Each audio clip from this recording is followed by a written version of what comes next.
What did the women in famous paintings really look like? And how true were their images to reality? Today, we'll talk about the muses of great artists and share their real-life stories. In this video, two tragic stories of women who became victims of their own emotions. Jeanne Hebuterne was the model, muse, and devoted companion of the artist Amedeo Modigliani. They were an eccentric and strikingly beautiful couple. He was a temperamental Italian of Jewish descent, a brilliant yet impoverished and somewhat erratic painter. She was a modest artist model and an aspiring painter from a respectable Catholic family. Amedeo died of tuberculosis on January 24, 1920. Jeanne, unable to imagine life without him, took her own life 2 days later. Jeanne Hebuterne was born on April 6, 1898, in Paris's Latin Quarter, into an educated Catholic household. She dreamed of becoming an artist and attended a private painting academy together with her brother André. Jeanne was beautiful. Her chestnut hair framed her pale skin and accentuated her blue eyes. Because of her unusual appearance, friends affectionately called her the coconut. Amedeo Modigliani came from a completely different world. He drank heavily, suffered from tuberculosis, had only one solo exhibition in his lifetime, and it ended in scandalous failure. He sold hastily sketched drawings and spent the little money he earned on more alcohol. In the summer of 1917, 33-year-old Amedeo met 19-year-old Jeanne Hebuterne, and they immediately fell in love. The young woman became his loyal companion for the rest of his life. Despite her outward modesty and reserve, Jeanne possessed remarkable strength of will. When she told her parents she intended to share her life with Modigliani, they were firmly opposed.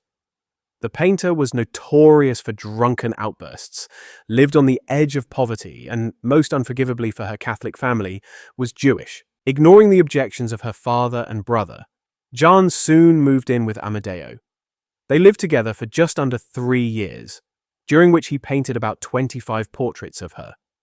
Friends remembered the quietness and gentle melancholy in her eyes. Jeanne loved Modi with all her heart and was ready to sacrifice everything for him. Naturally, outsiders wondered what such a lovely young woman from a good family could possibly see in a man plagued by illness, alcoholism, and poverty. But Jeanne never complained about the bleak living conditions or constant hunger. To her, life with Modigliani felt like paradise, even when he squandered his rare and random earnings on alcohol and hashish. Their relationship, however, was not without turmoil. The poet André Salmon once described one of their quarrels. He dragged her by the hand. Grabbing her by the hair, he yanked it violently and behaved like a madman, like a savage. By 1918, it became clear that tuberculosis was draining Amedeo's strength. He had grown gaunt and coughed incessantly at night. Jeanne became pregnant and also felt unwell. On November 29, 1918, Jeanne gave birth to a daughter, named after her.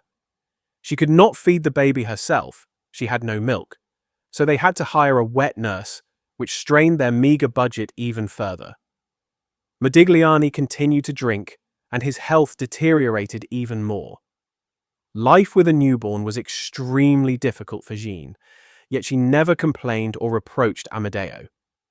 In early summer 1919, the couple returned to Paris with their daughter. The baby had to be sent to a nanny in the countryside because the studio where they lived offered no conditions for caring for an infant. Jeanne visited her weekly, but could not leave Modigliani alone in Paris. She became pregnant again, and Amedeo finally considered legalizing their union. He even signed the necessary papers, but he never managed to carry out his plan. His documents were stolen, and he was waiting for replacements. By winter, his condition worsened. He spent more and more time in taverns, and she searched for him there, trying to bring him home and save him from disaster. But one day, she failed. On a freezing day in mid-January 1920, after another heavy drinking binge, Modigliani didn't make it back to the studio. After spending the night outside, he developed nephritis. His condition rapidly declined over the next few days. He was taken to the hospital where, on January 24th, he died of tuberculous meningitis at the age of just 35. Early on January 25th, Jeanne went to the hospital to see her beloved one last time. She stood by Modigliani's lifeless body in complete silence. Afterwards, her father persuaded her to return to her parents' home, where they could look after her. Jeanne remained silent, not shedding a single tear. All night her brother André checked on her, each time finding her standing motionless at the window. At 4 a.m, she threw herself from that very window, the 5th floor, killing herself and her unborn child. Modigliani was buried on January 27th in the Jewish section of the famed Père Lachaise cemetery, before a large crowd of friends, fellow artists, and ordinary Parisians. As often happens, the artist's death sparked a surge of interest in his work. Shrewd dealers rushed to buy his paintings for almost nothing, knowing their value would soon rise. Jeanne's funeral took place the next day, almost in secret, attended only by close family. Her relatives blamed Modigliani for her death and refused to allow the couple to be buried together. But 10 years later, at the request of Amadeo's family, Jeanne Hebuterne's remains were reinterred beside him. Her tombstone reads, "Devoted companion to the extreme sacrifice." In the life of the famous Spanish artist Pablo Picasso, there were many women, but he entered into a legal marriage with only 2 of them. His first wife was Olga Stepanovna Koklova, his Russian muse. Their marriage lasted for 38 years, yet it was far from happy apart from the first few years. One could say that meeting Picasso became a fateful event for Olga, one that ultimately destroyed her career and her life. Olga Stepanovna was born in 1891 in the Chernigov province of the Russian Empire. Her father was a colonel in the Imperial Army. From childhood, Olga was drawn to ballet and decided to become a dancer. Her parents sent her to a private ballet school in St. Petersburg. She was exceptionally talented. The proof is that in 1915 she began dancing in Sergei Diaghilev's Ballet Russes. Diaghilev was notoriously strict in his selection, so he would never have accepted Olga had she not been truly gifted. In May 1917, Diaghilev staged the ballet parade in a Paris theatre, and Olga also took part in the performance. At that time, she still had a real chance of pursuing a successful dance career. But that chance vanished the moment she first met Pablo Picasso in the same theatre that year. The artist was responsible for the costumes and sets. He was 36, Olga 10 years younger. They quickly fell in love.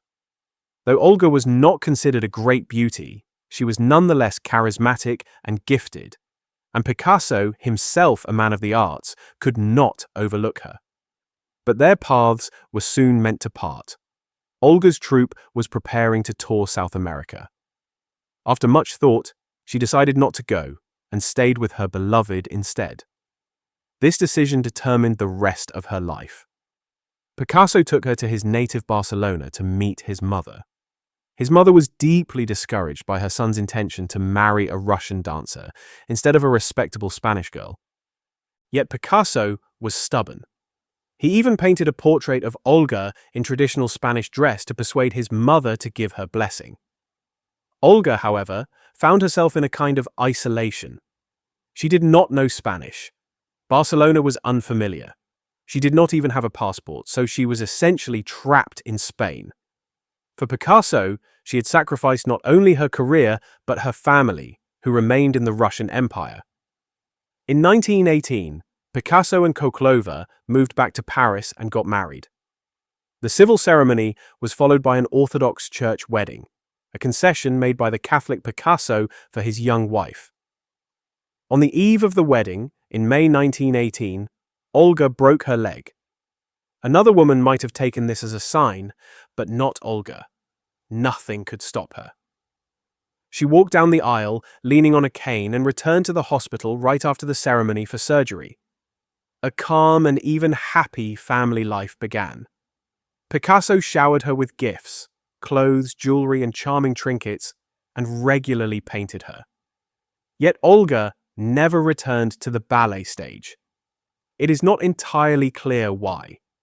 She certainly suffered a serious leg injury, but some sources suggest that it was her husband, not the trauma itself, who influenced her decision. At that time, she apparently did not regret giving up her career. Picasso continued working as a costume and set designer. The couple was often seen in society, attending public events and moving in the highest Parisian circles. Olga enjoyed her new status as the wife of a celebrated artist. In 1921, they had a son, Paolo. Olga remained her husband's muse. Under her influence, he temporarily stepped away from his avant-garde style and began painting her in a more realistic manner. For this, some admirers of Picasso's art criticize Olga, claiming she hindered his artistic progress. Soon after the birth of their child, Olga received tragic news from Russia. Her father was missing, one brother had died, and two others had joined the White forces. Her mother and sister fled and lived in poverty. Olga sent them money and parcels, but was not sure they ever received them. The emotional strain took a toll on her health, and childbirth had also greatly weakened her. She no longer cared for receptions or romance. Picasso rapidly lost interest in his wife. Their relationship deteriorated. He criticized Olga more and more and spent most of his time in the studio. He also began frequenting brothels. By 1927, the situation worsened. The 46-year-old Picasso met an enchanting 17-year-old French girl, Marie-Thérèse Walter, and soon began an affair with her. He had no intention of leaving his family, and at first carefully hid the relationship from Olga, though she likely suspected and suffered from terrible jealousy. The affair lasted several years. Picasso spent weekdays with Marie-Thérèse and weekends with his wife. He painted countless portraits of Voltaire and even boldly exhibited them in galleries. In 1935, the lover bore him a daughter. Olga was devastated. She immediately left Picasso, taking their son with her, hoping he would come to his senses. Her hopes were in vain. The artist made no attempt to reconcile.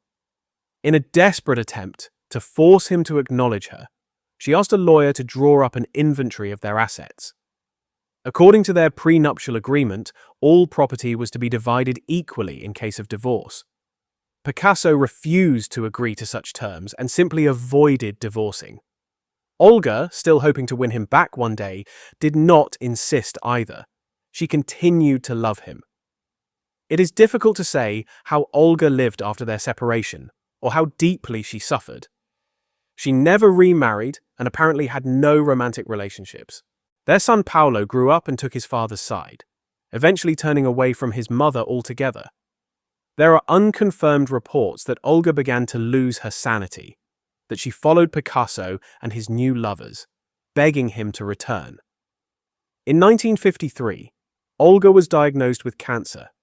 From her hospital bed, she asked that Pablo and Paolo be told to visit her, but neither her husband nor her son came to see the dying woman.